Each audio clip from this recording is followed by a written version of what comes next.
So they started in 2010 in England with someone who was doing some work on death and dying and kind of came up with the concept.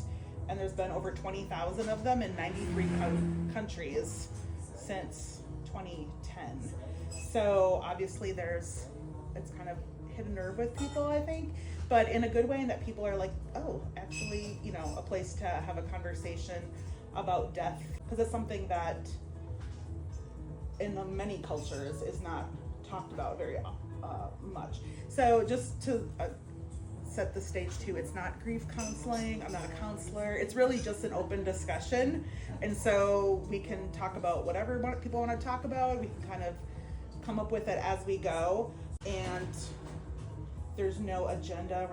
Nobody is selling anything or courses or books or not trying to convert anybody to a certain way of thinking. It's really just to explore and understand where people's questions are, where their kind of interests are, and then asking each other questions if it's appropriate, just to kind of understand. I think there's not a lot of places where we can talk about it, and some people, don't have families where it's talked about or social circles, and so the goal was to really just talk about death and dying in a way that makes us think about how we live in a way that it's like, because if you think about how you want to die, it kind of makes you think about how you want to live and what are your priorities, what's important to you, what's the legacy you want to leave behind.